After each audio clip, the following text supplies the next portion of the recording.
Hi, it's Steve. Today we'd like to show you how to change the convection motor on your range. It's a really easy repair. Let me show you how we do it.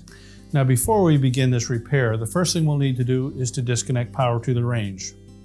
So either pull it away from the cabinets far enough that you can unplug it, or locate the electrical panel and turn off the appropriate breaker, or remove the appropriate fuses. And once we've done that, we will need access to the back of the range, so you'll need to pull it out far enough that you can remove the back panel. Now to do this repair, we'll need to remove the racks from the lower oven. Just take them out completely. Then we'll remove the cover that surrounds that convection motor and remove the fan blade. Once we've done that, we'll go to the back of the range and we can remove the motor from there. So with the racks removed, we have access to these 4 mounting screws for that back plate. These are 1/4-inch hex head screws. And be sure to support that panel as you remove the last screw. Now our next step will be to remove the fan blade from the motor shaft. So using either a 1/2-inch or a 13mm socket or wrench, we'll remove that retaining nut in the center. Now it is a left-hand thread, so we're going to turn it clockwise to loosen it, and we'll have to hold the fan blade from turning at the same time.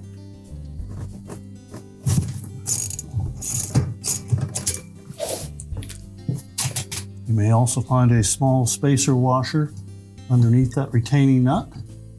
So simply pull the fan blade off and inspect the center hub on that fan blade just to make sure that that D-shaped hole is not rounded out. If it is, you'll need to replace the fan blade as well. Now next we'll go to the back of the range, we'll remove the back panel and then take the convection fan motor out and replace it with a new one. Now that we've disconnected the power and we have access to the back of the range, our next step will be to remove this large back panel. Typically there will be some screws along the sides, perhaps across the top, and normally you'll find one in the very bottom. So we'll begin by removing the one on the bottom. They're typically a 1/4-inch hex head screw. Then we'll remove the ones along the sides.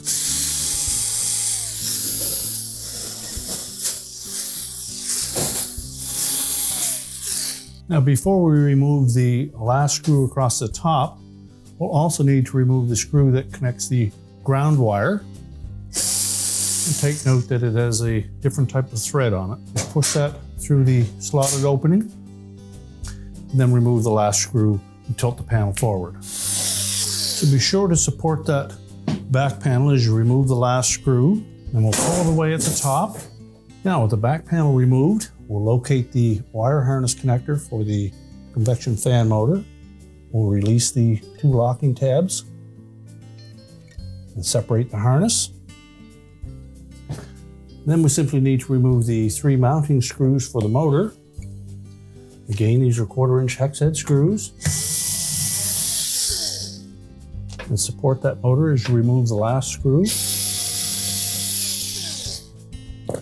And pull it out through the opening. Now we'll remove that little felt cushion.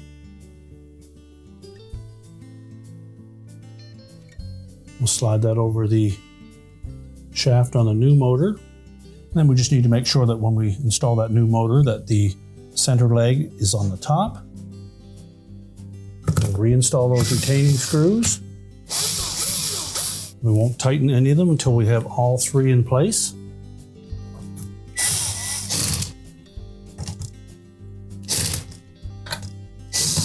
We'll tighten those securely. We'll reconnect the wire harness, make sure the locking tabs engage. And then next we'll put the back panel on.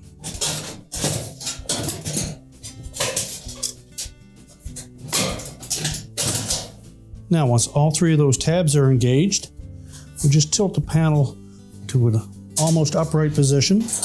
Then we'll fit that ground wire through that slotted opening.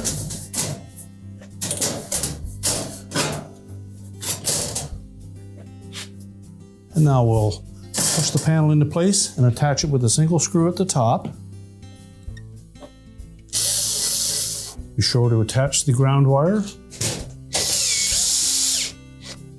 and use the appropriate screw for that. Then we'll install the single screw at the very bottom.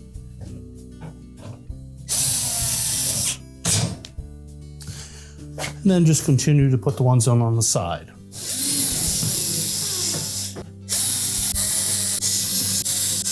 Now, once we've tightened all the screws on that back panel, we're ready to line the range up and push it back into the cabinets. So next, we'll make sure that we line up the fan blade on the motor shaft, keeping in mind that there is a flat side on that motor shaft that will correspond with the flat side of the opening in that fan blade. Be sure to put the washer back in place. And then we'll install the retaining nut. Again, because it's a left-hand thread, we're actually going to turn it counterclockwise to tighten it.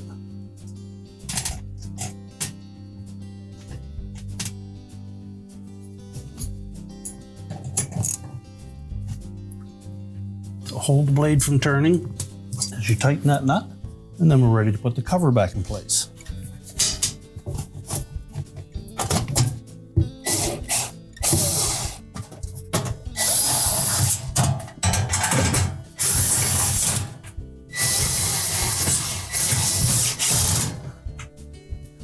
Now we'll tighten all 4 of these screws securely.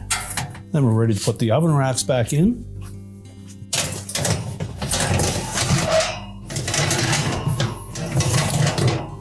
And then we can close the oven up.